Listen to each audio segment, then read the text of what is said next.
Hola amigos, bienvenidos a un nuevo episodio de Conversaciones en Movimiento.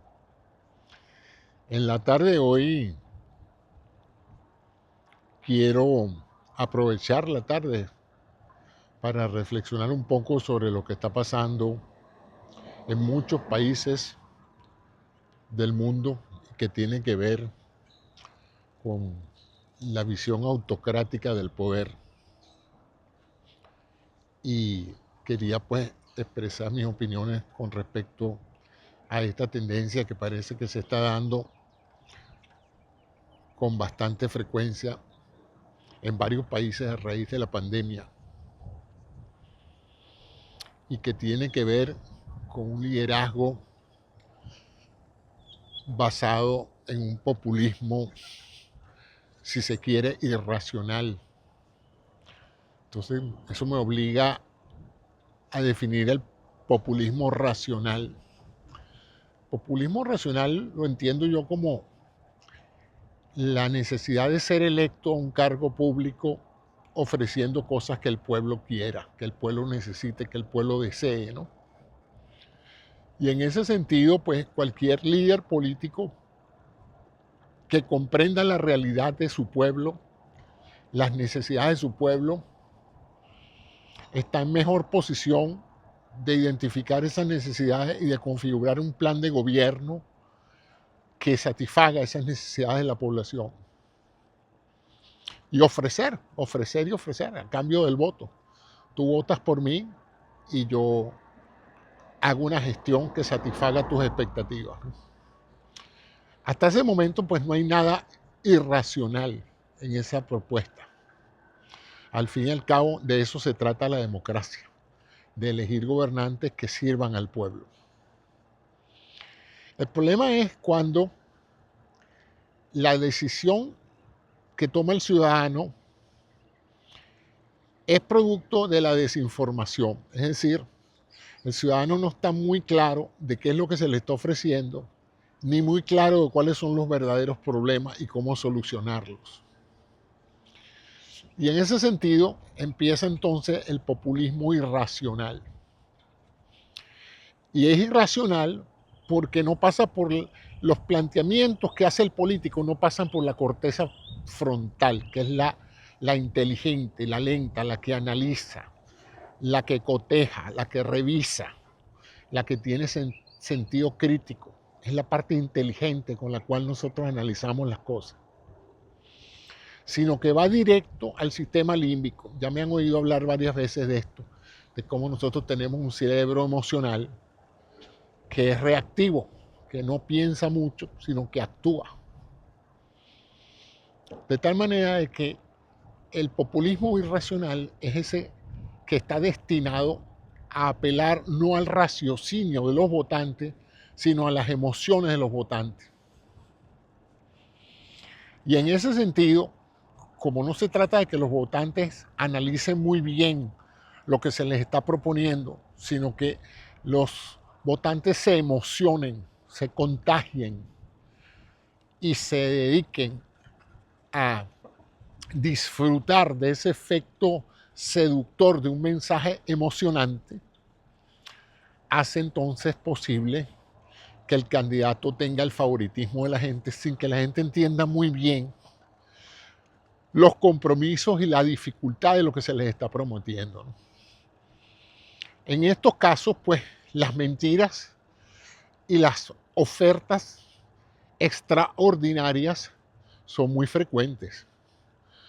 Porque como se sabe que el pueblo en su parte emocional no le va a prestar mucha atención a lo que se está diciendo, sino al cómo se está diciendo, entonces estos políticos populistas irracionales logran el favoritismo popular ofreciendo lo imposible, pero haciéndolo tan factible y tan posible que la gente se lo cree.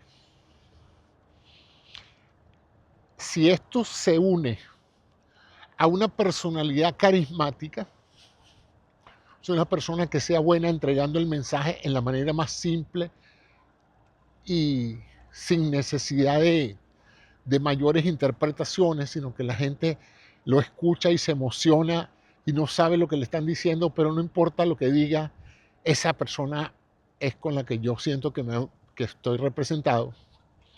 Y si eso se junta a una maquinaria propagandística, eso se ha transformado en la política moderna, ¿no? No es una oferta racional de opciones, un análisis racional de ventajas y desventajas para que el elector se forme su propia idea, sino una competencia de promesas, una detrás de la otra, cada una más estrambótica y exagerada que la otra, para solucionar problemas que a lo mejor no existen, pero que están secundados pues, por una propaganda masiva de repetición. La mentira repetida 1000 veces empieza a ser percibida como una realidad. La otra cosa que tiene el populismo irracional es que una de sus herramientas para que funcione efectivamente es sembrar el miedo. En el populismo racional se analizan los problemas del pueblo, se le busca una solución y basta. En teoría, la gente racional debería escuchar la propuesta, decir, sí, este candidato va a votar por este candidato porque me gusta la solución que le va a dar a este problema, etc. En el populismo irracional, antes de que ese proceso racional se ocurra, el populismo busca sembrar el miedo en el votante, en el ciudadano común, creando miedos a través de enemigos reales o irreales, empeorando situaciones, dramatizando acontecimientos, creando una serie de elementos dirigidos a atemorizar, a aterrorizar a las personas, como una manera de sensibilizar la parte emocional. Porque cuando la gente se siente amenazada y tiene miedo, no piensa racionalmente. Y ese es el momento entonces de, una vez que le ofrece el mensaje de miedo, de riesgo, el político populista irracional apela al ente salvador. Esta es la persona que te va a salvar. Este es el antídoto ante el drama que se está viviendo. Esta es la solución al problema. Este hombre es el que va a hacer que todos tus miedos se disipen. Y el segundo componente, después de crear esa sensación de miedo y de proponer al candidato como la solución para eliminar ese riesgo, entonces viene la promesa de grandeza. Esa es, digamos, la gota que colma el vaso, ¿no? Hay que hacerle al votante la promesa de que si elige a este gobernante irracional, no solamente se van a disipar todos sus temores, sino que va a venir la gloria, el éxito, se va a cansar de ganar, el país va a ser el mejor del mundo, vamos a conquistarlo todo. Entonces, con ese mensaje empaquetado de esa manera, candidato carismático, dramatización de la realidad actual, sembrar el miedo, buscar un enemigo y hacerlo un enemigo común y lanzar una propuesta grandiosa de éxito y de beneficios incontables, se empieza a mover la propaganda y luego se empieza a desarrollar un fenómeno de contagio, porque nosotros los seres humanos, como muchos grupos animales que vivimos en manadas, y aunque suena feo decirlo, sí, nosotros vivimos una manada. La primera manada es nuestra manada familiar, la segunda la manada de amigos y compañeros de trabajo, la gente con la cual compartimos. La tercera manada sería la ciudad o el condado donde vivimos, la tercera manada grande sería el país, y así vamos en grupos cada vez más grandes de seres humanos, pero tendemos a tener lo que se llama la mentalidad de manada. La mentalidad de manada es que ante la indecisión de no saber qué hacer en una determinada situación de temor, uno sigue a la manada. En los animales se ven casos desastrosos, donde después de un caos, un caballo, no se sabe por qué, empieza a cabalgar en una cierta dirección, en medio de la confusión entre los caballos corriendo de un lado a otro, y empieza a producirse una sumatoria, un agregado de caballos que siguen a ese líder. Y esos caballos se asume que no saben para dónde van, pero todos piensan que si el líder va en esa dirección y todos lo acompañan es porque esa es la dirección correcta.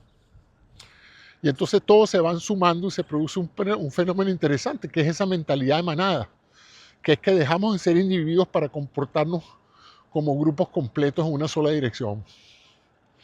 Y lo interesante y lo sorprendente es que si ese caballo que lideriza ese efecto de manada se va por un barranco, se van todos los demás detrás del caballo que sigue, ¿no? Pareciera como que la irracionalidad hace que la manada no termine de detectar el peligro de que van en la dirección equivocada. Ese comentario lo hago porque siento que eso está pasando en muchos países, donde empieza un pequeño grupo de personas a seguir a un líder carismático sin saber muy bien qué es lo que propone, solamente porque ese líder parece ser la solución a sus problemas y les promete villas y castillos, como dicen, y por el hecho de que todo el mundo empieza a seguirlo y uno no quiere quedarse afuera y uno entonces actúa con mentalidad de manada. Hay experimentos bien interesantes donde uno en plena calle ponen a una persona a ver al cielo y enseguida no pasa mucho tiempo hasta que viene otro que se queda viendo al cielo a ver qué está viendo el primero. Y así van agregándose y llega un momento en que hay un gentío viendo el cielo y nadie está viendo nada en particular. Simplemente están copiando lo que están viendo porque piensan que si hay 10, 20, 30 personas viendo el cielo, porque algo está pasando en el cielo, ¿no? Aunque es un simple experimento, se ha visto esta tendencia irracional del componente humano y eso se llama mentalidad de manada. Yo no lo ven todo. Yo recuerdo una anécdota una vez. En Venezuela salimos de un matrimonio y no sabíamos exactamente dónde era la fiesta. Y empezamos a salir todos, cada uno en su automóvil, y nadie sabía. En esa época no había celulares, ni había GPS, ni nada de eso. Y uno lo que hacía era seguir a un carro que fuera en la dirección que uno deseaba ir. No sé por qué alguien decidió que el carro que iba adelante era un carro de la familia de los novios. Era el carro de los padres. Bueno, y empezamos todos a seguir ese carro. Y empezamos a rodar y a rodar y a rodar. Una caravana como de 15, 20 carros. Y todos seguros que íbamos directo a la fiesta del matrimonio. Hasta que empezamos a notar que el carro estaba como saliendo de la ciudad.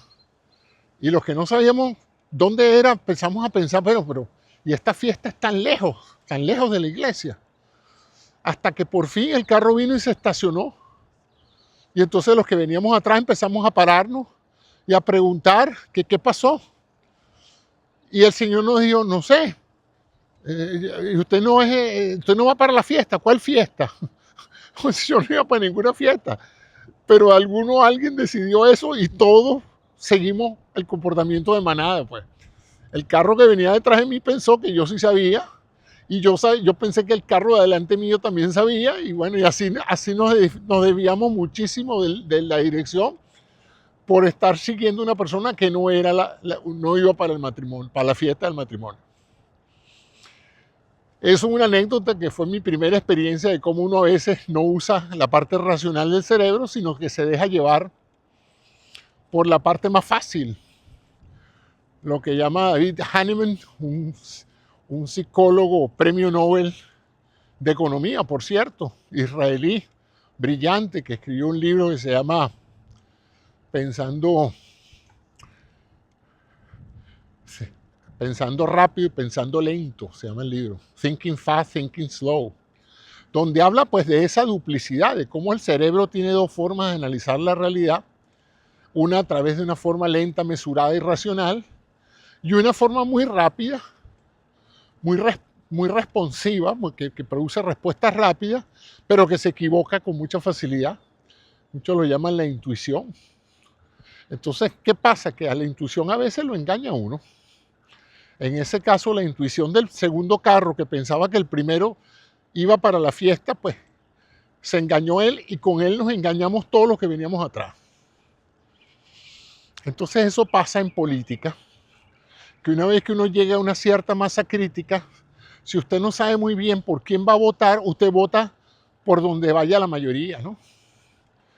Uno empieza a asumir por flojera mental, en vez de analizar las características de cada candidato y los programas de gobierno, uno siempre le racionaliza, bueno, si todo el mundo está detrás de este señor, debe ser porque este señor es el hombre, ¿no?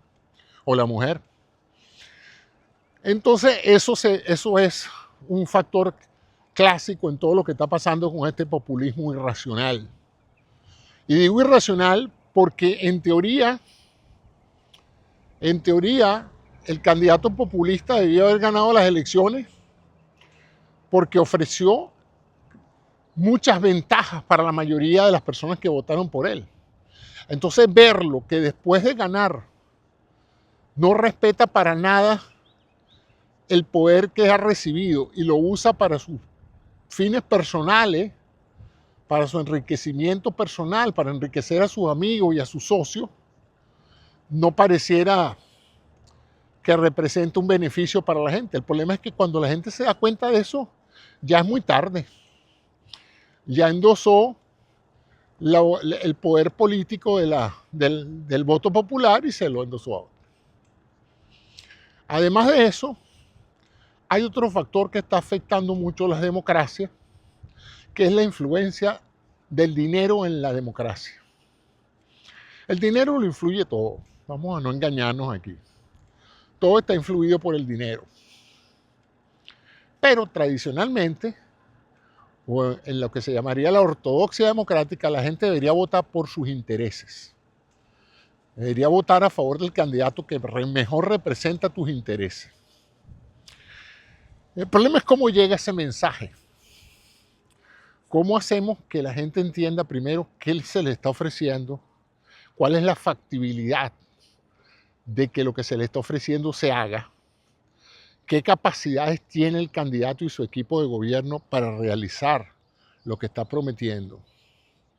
De manera que el candidato vote, como llamaríamos, juiciosamente, ¿no?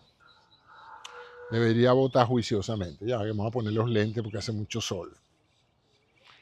Entonces, el problema es cómo llega ese mensaje. Bueno, en el pasado ese mensaje desde la oratoria romana llegaba al pueblo por la vía de la comunicación, de la comunicación verbal del candidato o de los candidatos, ¿no? Los candidatos hablaban con el pueblo directamente, le explicaban su situación, la gente se reunía en pueblos, en plazas, donde estuviera el candidato en capacidad de hablar, lo escuchaban, y después de escucharlo y de verlo y de saludarlo y de tocarle la mano, los votantes decían, sí, este es el hombre, me convenció, sus argumentos son válidos, etcétera, etcétera. El problema es que esos tiempos ya pasaron. No hay forma en muchos países de que el candidato tenga un contacto unipersonal con cada votante.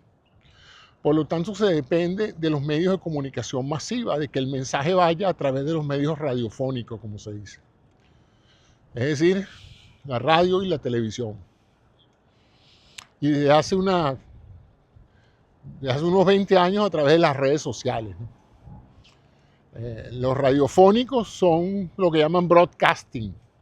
Es el mismo mensaje para todo el mundo. O sea, que usted sintoniza una emisora y lo que está usted escuchando del candidato lo escucha todo el que está en ese momento sintonizado. Es el mismo mensaje escuchado por muchas personas. Digamos, un mensaje de uno a muchos.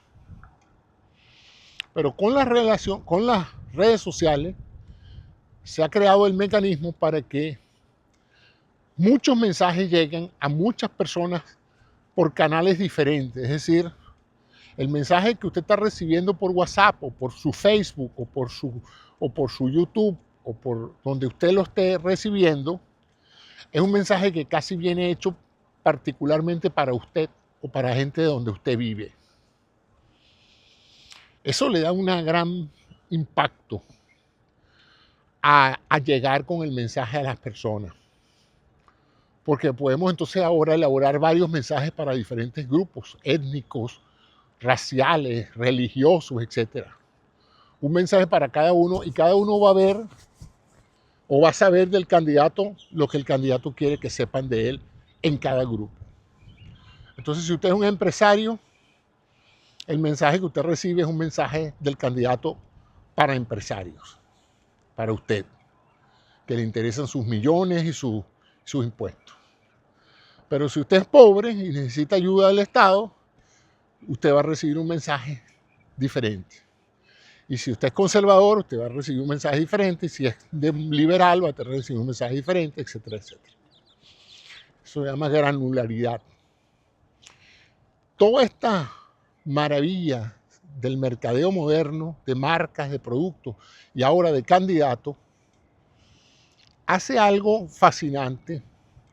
Y es que usted puede llegar en forma muy efectiva a una enorme cantidad de personas con diferentes intereses y usted produce diferentes mensajes y nadie se está dando cuenta de lo que el otro está recibiendo. Cuando usted oye un comercial de televisión, eso lo está viendo mucha gente. Cuando usted oye un comercial de radio, eso lo está viendo mucha gente. Entonces usted puede estar diciendo, este mensaje fue para los republicanos o para los demócratas. Usted lo ve, usted pasa su juicio y usted digamos que deduce el impacto que ese mensaje puede tener en su vecino. Pero con los mensajes por internet, con los mensajes directos a su buzón de correo o a su mensajería, usted no sabe qué está viendo el vecino. Usted no sabe con qué le están llegando al vecino. Entonces, se pueden manejar tendencias de opinión que usted no ha dilucidado, no ha podido establecer. Por ejemplo, si alguien habla mal de mí en televisión y yo escucho, digo, me están hablando mal de mí. Y por radio igual.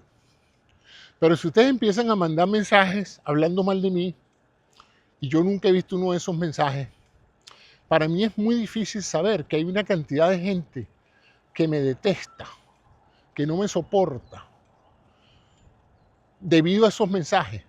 Y yo no tengo la menor idea de que eso está pasando. La hubiera tenido si lo hubiera escuchado por radio o por televisión, pero me es muy difícil, a menos que alguien me traiga el mensaje y me diga, mira lo que está rodando por ahí, que yo pueda discernir ese tipo de cosas. Todo esto que estoy diciendo es la moderna maquinaria electoral en casi todos los países. Expertos en mercadeo, expertos en opinión, expertos en muestreo, en evaluación de estadística, todas esas encuestadoras, todos esos manejan unos modelos bien sofisticados que de hecho se usan todos los días para vender productos y servicios, ¿no? Bueno, de esta manera entonces sucede que todo esto cuesta dinero. Y esto ha hecho que las campañas electorales requieran mucho dinero para que los mensajes lleguen efectivamente y el candidato o el partido ganador llegue al poder. Entonces, eso crea problemas democráticos básicos porque los buenos políticos, los políticos honestos o los políticos que quieran realmente representar ventajas para su población, su comunidad, tarde o temprano van a tener que pedir dinero para poder tener un chance de ser electos. Entonces tienen dos alternativas: o tienen amigos millonarios o se dedican a vender algo a cambio de dinero para poder financiar sus campañas, o son millonarios ellos, o tienen que venderse al mejor postor para lograr tener los fondos. Y quien invierte en un candidato, evidentemente quiere algo a cambio. Nadie le da 200, 300 millones de dólares a un candidato presidencial para que sea electo a cambio de nada, ¿no? Hay algunos multimillonarios que solo aspiran que los candidatos promuevan una agenda, bien sea liberal o conservadora, pero no todos son así. Muchos de ellos simplemente a cambio de esas fortunas que financian, pretenden ventajas financieras en el nuevo gobierno. Esto hace pues que la gente esté perdiendo la fe en la democracia, en que los representantes, tanto al Congreso como a las presidencias, luzcan más como unos vendedores de favores, de tráfico de influencia y de corrupción, que como unos verdaderos representantes del pueblo, ¿no? Y da la sensación de que la democracia es una charada, una farsa. Y yo creo que es a eso a que se debe el desestímulo que hay ahora que eso es vox populi, porque en el pasado eso se sabía, pero todavía la mayoría de las personas confiaba en la tela democrática, confiaba en los buenos intereses de un político que quería ayudar a su país. Hoy hay un gran escepticismo de que realmente ningún político tenga algún interés en que no sea ser reelecto, disfrutar del poder o tener beneficios económicos directos, usualmente por acceso a la información privilegiada que tienen, y en otros casos peores, simplemente vendiendo favores, ¿no? Hazme un favor y yo te pago. Entonces eso ha hecho pues que mucha gente se esté alejando de la fe en la democracia y en la capacidad que tiene el voto de cambiar una realidad que los va mortificando. Y eso crea el proceso de desinstitucionalización de la democracia. Ya las instituciones democráticas como el partido político, el Congreso lleno de políticos, el Senado lleno de políticos, las cortes, donde muchas cortes tienen un componente político importante. Eso todo pues ha hecho que la gente se vuelva sumamente decepcionada de esa realidad. Ahora, ¿cuál es la alternativa? Bueno, un gobierno bien dirigido. Un gobierno dirigido por una sola persona a quien nosotros le podamos dar todo el poder, y si las cosas van bien, lo dejamos, y si en cuanto empiecen a andar mal, lo quitamos. Algo así como lo que pasa con una corporación. Los accionistas escogen un CEO, le dan todos los poderes para que administre la empresa, para que emplee a quien quiera emplear, vote a quien quiera votar, invierta donde quiera invertir, etcétera, todos los poderes, mientras la empresa dé ganancia. Cuando la empresa empieza a tener problemas, o no empieza a producir, o no empieza a dar dividendos, o las acciones no ganan valor, pues el board se reúne, los accionistas se reúnen y votan al CEO y nombran otro. El problema es que en los gobiernos o en los procesos democráticos eso no es tan fácil, porque si uno es democrático hay límites al término que un gobernante tiene para estar en el poder. En los Estados Unidos es máximo de 8 años en 2 periodos de 4. Una vez que cumple ese periodo se tiene que ir, aún siendo muy buen gobernante se tiene que ir. Y si es muy malo, también es muy difícil sacarlo antes de los 4 años o antes de los 8 años. Entonces, la pregunta es si se puede manejar un país como una empresa o como una monarquía, como se manejaban antes las monarquías. La monarquía mandaba al rey o la reina, se hacía lo que él decía, de acuerdo a él y sus consejeros. Y yo nunca he vivido en una monarquía, pero parece que había monarquías buenas donde los súbditos se beneficiaban mucho de las características personales, intelectuales culturales del rey y de su familia, y otras donde no era así, pues. El problema es que si salía un mal rey, si salía un heredero loco, pues no había forma de actuar sino tumbándolo o matándolo o creando una revolución para acabar con la monarquía, ¿no? Las cosas terminaban muy mal cuando un loco gobernaba una monarquía. Y igual pasa pues cuando esas monarquías se implementan en un proceso moderno de administración del poder de una nación.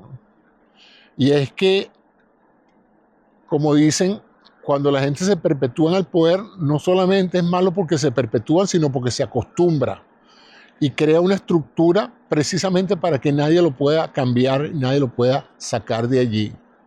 Que no es la idea es que si lo está haciendo mal, haya mecanismos para sustituirlo. Pero como esos mecanismos son legales y las leyes pueden ser construidas, elaboradas y corregidas, pues estas personas sencillamente crean mecanismos de poder para perpetuarse, mecanismos legislativos para perpetuarse en el poder, y de esa manera, pues una vez que se instalan, es muy difícil sacarlos de la misma forma que si fuera una monarquía, ¿no?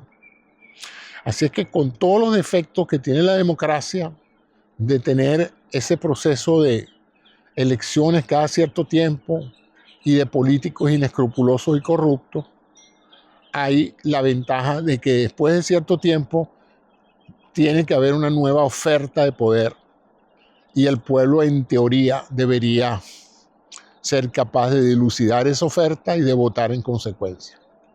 El problema es que estamos olvidando lo que les dije, el factor dinero. Para que el pueblo se dé cuenta necesita ser educado. Y en estos procesos, una de las cosas que hacen los dictadores es evitar que el pueblo se eduque, que el pueblo lea. Y uno de los mecanismos que hay para que el pueblo pueda darse cuenta de qué es lo que está pasando es el valor de la prensa en general, de los medios de información, del periodismo, lo que se llama el cuarto poder. En esos países donde hay tres poderes, uno ejecutivo, uno legislativo y uno judicial, el cuarto poder es el poder vigilante de la prensa, de la denuncia, de la investigación, de verificar que lo que está diciendo el gobierno es verdad y de permitir los recursos para la libertad de prensa, de manera de que cualquier ciudadano que vea algo anormal pueda con seguridad denunciarlo, expresar su opinión sin miedo a represalias. En dos palabras, lo que se llama la libertad. Hay países donde eso no existe y hay países que tienen tradición de libertad de opinión y de democracia de hace muchos años. En este caso, los Estados Unidos. Eso es lo que hace tremendamente penoso que estemos viendo aquí en los Estados Unidos por primera vez en muchos años un proceso de desinstitucionalización, un proceso de populismo irracional, una cacería de brujas contra las opiniones disidentes, un proceso de aterrorización de la disidencia. El que no esté de acuerdo teme por su seguridad, por su bienestar económico y físico, que es el preámbulo de una dictadura. Así empiezan las dictaduras. Empieza a sembrar el miedo, la confusión, el caos. El caos es importantísimo porque el caos es como la justificación para tomar las medidas de represión. Empezar a reprimir a la gente sin que haya caos no tiene mucho sentido, ¿no? Sacar a la fuerza pública, a un ejército, para que mantenga la paz no tiene sentido si ya hay paz, si ya hay orden. Por lo tanto, hay que crear el caos y el desorden, bueno, para justificar la salida de la Fuerza Armada. Es como diciendo, hay que enfermarse para justificar la llegada del doctor. Si uno no está enfermo, no tiene por qué estar llamando al doctor, ¿no? Entonces, en ese momento, la sociedad, no estando enferma, hay que enfermarla con una serie de medidas que crean confusión, que alteran la economía, que alteran las relaciones internacionales, que alteran los grupos, las pugnas entre los grupos internos, que desequilibran el balance de poder, que un poder irrespeta a los otros poderes, que un poder trata de centrarse como el centro de todo el poder unitario y los demás poderes no tienen mayor vigencia. Un poder somete a otro con el chantaje y la extorsión, y al otro pues simplemente con la fuerza del acto ejecutivo, ¿no? Y es así pues como muchos países han perdido el norte, muchos países han caído después de antecedentes históricos importantes, democráticos, han caído en las dictaduras, las famosas dictaduras. Eso es un elemento interesante. Y parte de eso es la responsabilidad de haber dejado que el capital, el gran capital, pueda ofertar sus caudales a las campañas electorales. En el pasado, para financiar una campaña, se puso un límite a lo que cada ciudadano podía contribuir. De manera de que no había ningún problema en que usted donara dinero para la campaña de su candidato, siempre y cuando estuviera dentro de esos límites económicos. De tal manera que si un candidato recibía mucho dinero de sus seguidores, era porque tenía muchos seguidores, tan sencillo como eso, porque las sumas no podían ser muy elevadas. Pero cuando la Corte Suprema decidió un caso muy famoso que se llama el caso de Citizens United, una organización que pidió a la Corte Suprema que decidiera sobre un caso donde se quería crear una organización, una empresa que financiara una campaña con donaciones sin límite por parte de los grupos que apoyaban esa iniciativa. Aquí se les llamó PACs, ¿verdad? Political Action Committee, comités de acción política. Se abrió la puerta para que se considerara que las corporaciones también eran como los ciudadanos. Y así como los ciudadanos podían expresar su voluntad y manifestar su lenguaje hablando en favor de un candidato o donando dinero para la campaña, las corporaciones también podían hacerlo. Y entonces empezó en la política tradicional, convencional americana, la inyección de sumas enormes de dinero. Todo esto lo estoy haciendo con fines educacionales. Para los que no conocen mucho de esto en el exterior o aquí mismo en los Estados Unidos y son de habla hispana, para que entiendan cuándo empezó este proceso terrible de la intervención del gran capital en las elecciones, a comprar candidatos y a comprar políticas y a comprar legislaciones, ¿no?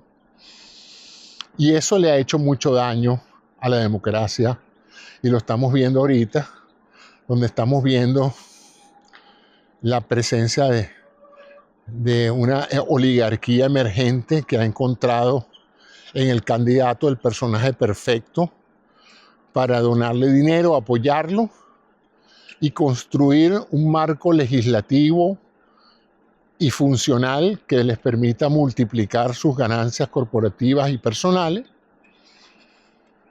en un gobierno que está al servicio de ellos y no de la mayoría de la población. Peligrosa esa situación porque históricamente, como ya lo dije, la historia nos demuestra que cuando el pueblo deja de sentirse representado y beneficiado de los gobernantes caen. Y en muchos casos caen feo, ¿no? Entonces, bueno, esa es la situación. Ahora, lo interesante es cómo a veces pasan cosas que uno no está enterado. Como dijeron una vez, yo sé lo que sé y sé lo que no sé. Lo que me preocupa es lo que no sé que no sé. Y eso es interesante, ¿no? Porque yo digo lo mismo, ¿no? Yo sé lo que está pasando, ¿sí?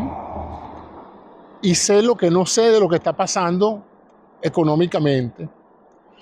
Pero siento que está pasando algo en muchas partes de lo cual yo no tengo ni la menor idea de que eso está aconteciendo. Porque no solamente no tengo los datos, sino que nadie quiere hablar de eso. Entonces se tejen conspiraciones día a día. Por ejemplo, este fenómeno de rechazo a la educación universitaria, de rechazo a la investigación científica, de rechazo a toda persona que ha hecho un esfuerzo por educarse, pasar exámenes, obtener un título que lo acredita, que acredita ese esfuerzo, cómo ahora se le quita valor a eso porque se presume que toda persona que se ha educado es parte de una élite arrogante e insensible. Esto no quiere decir que no haya gente arrogante e insensible, pero yo no creo que son arrogantes e insensibles porque se educaron. La arrogancia y la insensibilidad humana no son productos de la educación, son productos de la manera en que la cultura cría a un individuo y lo segmenta en un aspecto de la población, ¿no? Hay gente muy analfabeta, arrogante y elitesco. Y elitesco de poder. Si no, véanlo en esos países manejados por terratenientes de bajo nivel, cómo se ejercen el poder de la misma manera en que lo podría presumirse se elementa una persona de élite, ¿no? Pero eso no es eso, sino que la mayoría de las personas entonces están pensando que un país puede salir adelante sin educarse, sin estudiar, sin investigar, que las universidades no deberían tener libres pensadores, que las universidades no deberían tener ciertos aspectos de la cultura, de la enseñanza, porque son demasiado progresistas o liberales, que deberían ser conservadores, que solo deberían enseñar cierta parte de historia, que la otra historia no debe ser mencionada, que las universidades se están adoctrinando, la mayoría de los estudiantes, en una dirección. Lo interesante es que la ausencia de educación también es una forma de adoctrinación, ¿no? Si yo no le enseño a alguien cómo funciona el cuerpo humano o no le enseño matemáticas, yo estoy adoctrinando a un analfabeto, un ignorante. O sea que la adoctrinación no significa mandar un mensaje. También uno puede adoctrinar excluyendo conocimientos que debería tener una persona para que tenga un cierto concepto de la realidad. De hecho, por muchos siglos, las iglesias, las religiones, secuestraban el conocimiento para que los fieles no leyeran, no aprendieran, no supieran nada de la historia, de la antropología, de la biología, de la física, de la matemática, precisamente para que la doctrina no fuera mal interpretada o devaluada, ¿no? Entonces estamos entrando, creo yo, en algunos países en una era de oscurantismo, en una nueva edad media, donde hay una cultura, una matriz de opinión que se está creando en relación a que la educación no sirve para nada, a que aprender, leer cualquier tipo de libro no representa ninguna ventaja si se sale de los cánones que los censores piensan que debe leer la gente. O sea, que tú no debes leer lo que te provoca leer, sino que tú debes leer lo que alguien decide que tú leas, ¿no? Etapas que se consideraban superadas ya, ¿no? Después de las últimas 2 guerras mundiales, se pensaba que la idea de una doctrina única, un pensamiento único, que fuera discriminatorio, fue terrible. Se pelearon guerras por eso, para liberarse de esa mentalidad única. Y hasta las mismas iglesias las mismas religiones han hecho cambios, precisamente para bajarse un poquito esa ortodoxia y para permitir mayor flexibilidad dentro de las doctrinas de cada una de esas religiones. Pero aún así llama la atención que estos populistas modernos, irracionales, han utilizado eso como un recurso para llegar a una mayoría de personas que evidentemente se sienten realzados por no haber estudiado. Se sienten reconocidos por no haber estudiado. Lo cual no es culpa de ellos que no hayan estudiado, es culpa del sistema educativo y del sistema económico que no les permitió los recursos para educarse. Pero eso no lo ven de esa manera, ¿no? Y es mejor que esa gente esté lo menos educada posible, porque esa gente solo puede votar irracionalmente.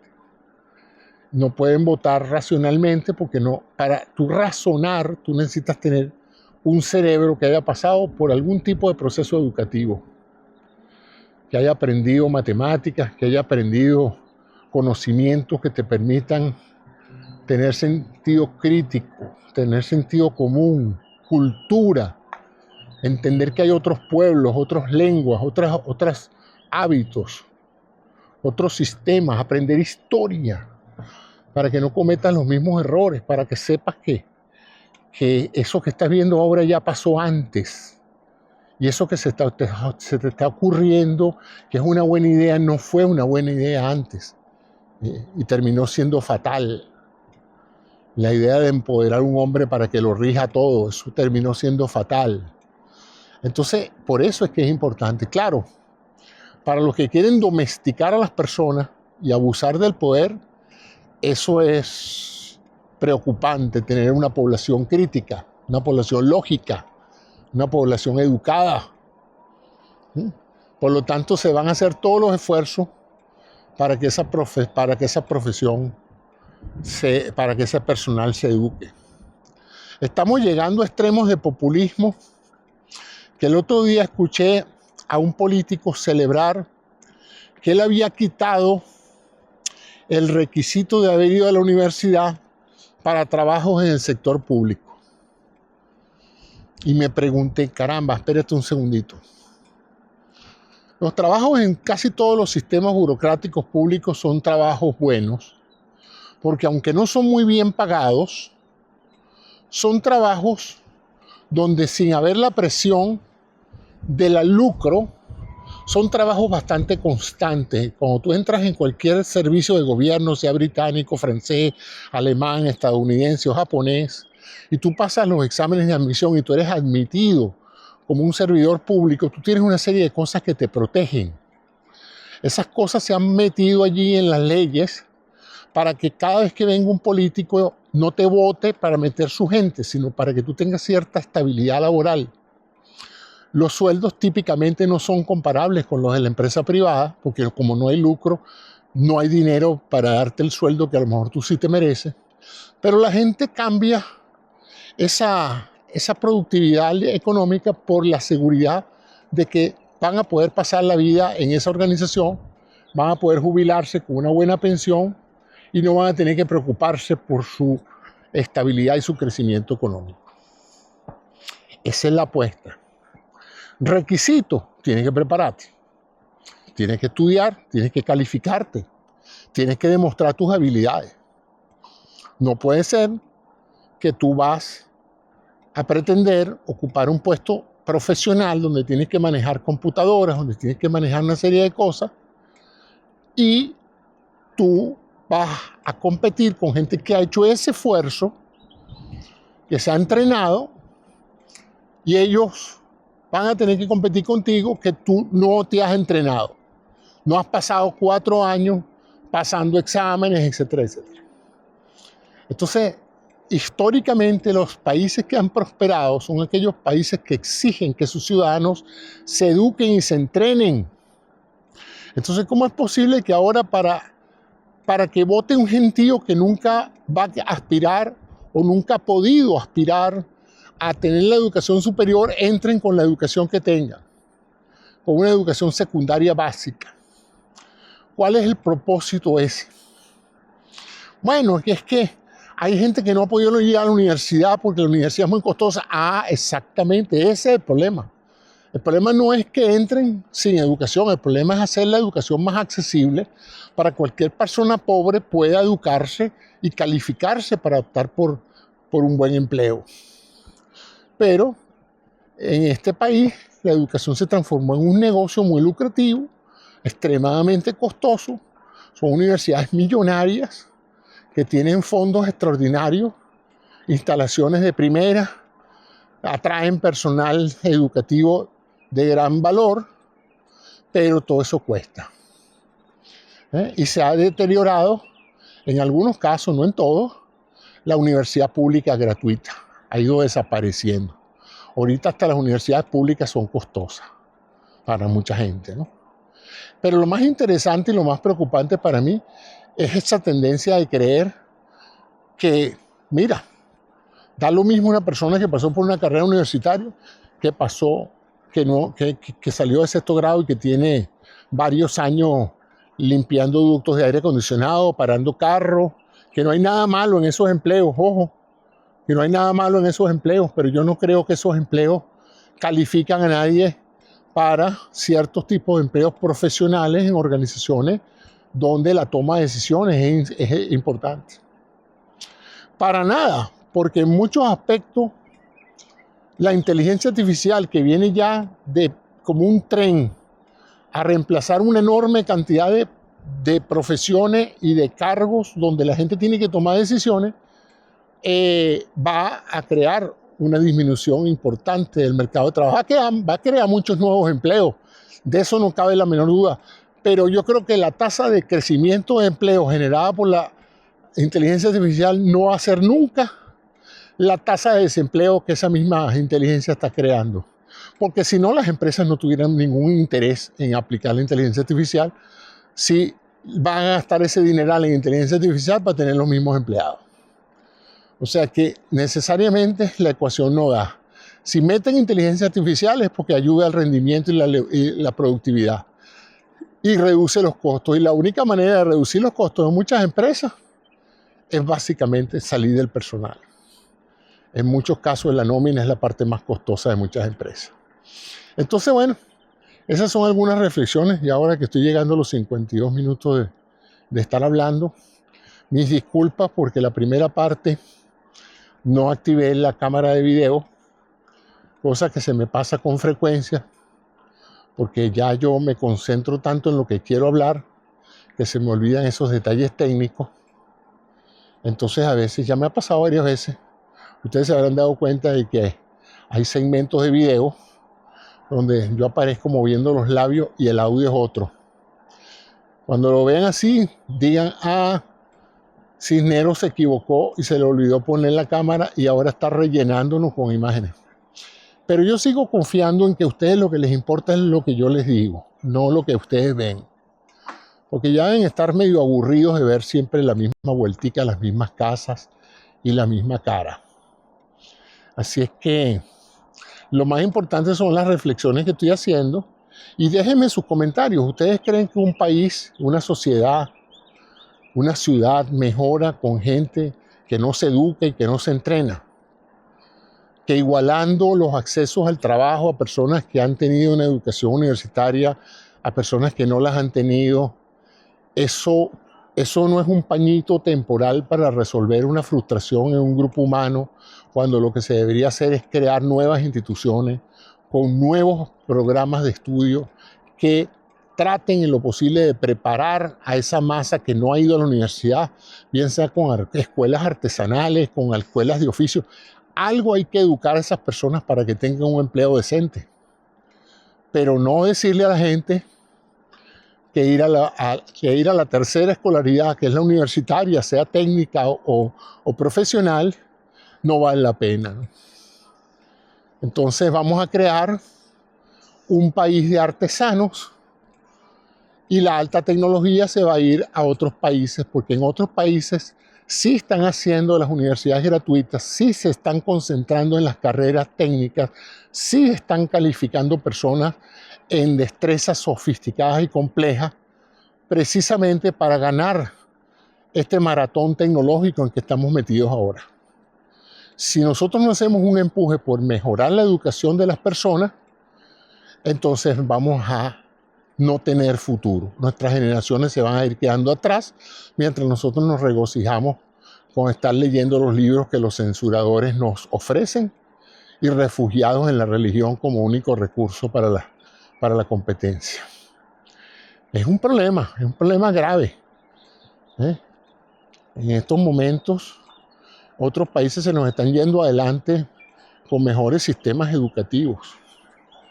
Y por otro lado, tenemos también que hacer un esfuerzo por reconocer el mérito al trabajo, ¿verdad? Y dejar de estar construyendo entretenimiento que lo que revela es gente floja, drogadicta, delincuente. No puede ser que las películas más taquilleras sean de personas que violan, asaltan, disparan, consumen drogas, alcohol. O sea, pareciera que si ustedes ven muchas películas de esta realidad que nos acontece en estos momentos, dirían, bueno, pues ese país se está cayendo. Y no es así. Hay un país, pero ese país no sale en el cine. Ese país no se ve por ningún lado. No hay ninguna expresión cultural que demuestre la inmensa cantidad de profesionales estadounidenses que son muy buenos en lo que hacen. Entonces, hay que restaurar la confianza en nuestra gente y movernos porque nos estamos quedando atrás. La idea que se repite como loro de que nos están copiando, no, en algunos casos ya no nos están copiando, nos están superando. Duele decirlo, pero nos están superando. La inteligencia humana no reside en la ciudadanía. En todas partes del mundo hay gente inteligente, gente competente, gente dedicada, gente disciplinada, que le gusta trabajar. Y aquí también, pero la cultura pareciera no reflejarlo. Entonces, esa parte a mí me preocupa, que este país, que ha sido líder mundial en muchas áreas, esté ahora conducido por una serie de populistas irracionales que están en función de sus intereses monetarios, financieros, y no se ocupan de los aspectos que realmente son relevantes, como es la educación. Un país que está acabando con el Ministerio de Educación, porque no sirve, porque la educación debe ser dejada a los estados. Muy lindo ese concepto de dejar la educación a los estados, me parece fantástico. ¿Y qué pasa si un estado conservador, atrasado, decide no educar bien a sus hijos? Eso no es un crimen que un niño americano que crezca en un estado avanzado se eduque bien y uno, por haber nacido en el zip code equivocado, por haber nacido en el estado equivocado, carezca de una educación que le permita competir a nivel global.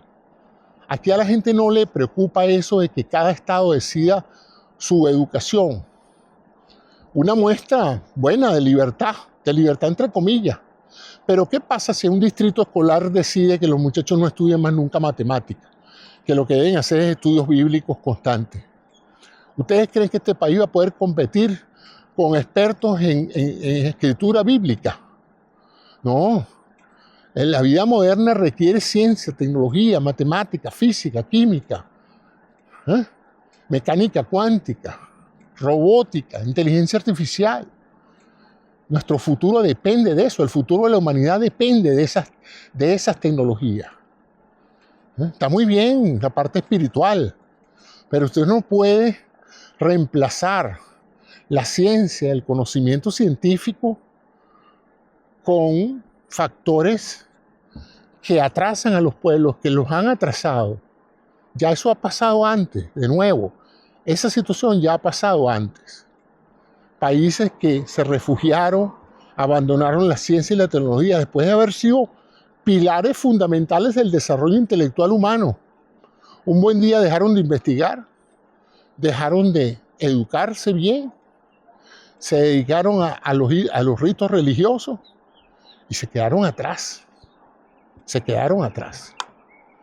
Entonces, ojo con eso, señores. Estamos en un mundo muy competitivo. Nuestros adversarios son tan inteligentes como nosotros. Y si nosotros descuidamos nuestra educación Desvaloramos el compromiso que hace una persona cuando va a un plantel educativo que requiere disciplina, constancia. Ahí no solamente se mide conocimiento, se mide la perseverancia, se mide que te estás midiendo con otras personas que son como tú, que quieren graduarse también, que tienen una meta común, que a lo mejor durante los estudios se ayudan mutuamente, se trabaja en equipo en muchos casos en algunas profesiones. Todos esos son aprendizajes esenciales para triunfar en la vida. Entonces, lamentablemente, en esta sociedad, las universidades se han transformado en élites. Las universidades no deberían ser elitescas. Deberían admitir a todo aquel que tenga cierto nivel de inteligencia como para poder aprender el material que se le va a explicar. Y aquellos que no lo tengan sofisticado para la mecánica cuántica, tiene que haber algo útil que esas personas puedan aprender para ser útiles a la sociedad. Eso no los hace menos personas, pero tiene que buscársele una salida. Y la salida no puede ser decirles, no, vale, tranquilo, confórmate con un certificado de secundaria y eso basta, ya está, no te sientas mal. Esos son esos chicos malos de las universidades que te quieren hacer sentir menos porque tú no tienes un título universitario. Yo no diría que son menos por eso, pero algo tienen los otros que haber hecho que lo tienen y tú no. Entonces demuestra que no necesitas un título universitario, funda una compañía, hazte billonario, crea tu propio trabajo, crea tu propia empresa, que también es una forma de demostrar tus talentos, pero haz algo. No te puedes sentar a ver televisión todo el día y esperar que te den una beca de sueldo o que te den un empleo tan trivial que necesites ayuda gubernamental para sobrevivir o que simple y llanamente te conformes con vivir de los demás. Vivir de tus padres, de tus hermanos, de la caridad pública y eventualmente esa sensación de fracaso te llevará a la droga, al alcohol y a la muerte. Entonces, bueno, esas son mis reflexiones de hoy. Ya completé mi hora de reflexiones en movimiento. Ya me voy de retorno a casa. Ya me siento mejor después de haber verbalizado todo lo que he dicho. Que lo siento profundamente. Si está de acuerdo conmigo, déme su opinión. Si no está de acuerdo también. Yo respeto las opiniones ajenas, aunque no las comparta. Use un lenguaje adecuado para una persona merecedora de respeto. No irrespete para que no lo irrespeten. Y bueno, seguiremos entonces en estos programas de reflexiones en movimiento. Muchas gracias a todos y un saludo cordial a mis familiares y amigos que son usualmente los que escuchan estos programas. Hasta mañana pues. Chao. Vamos a quitarme los lentes para que me den la cara. No vayan a creer que soy un impostor o una inteligencia artificial que está sustituyéndome hoy. Bueno, vamos a terminar este programa. Yo seguiré pedaleando hasta llegar a la casa.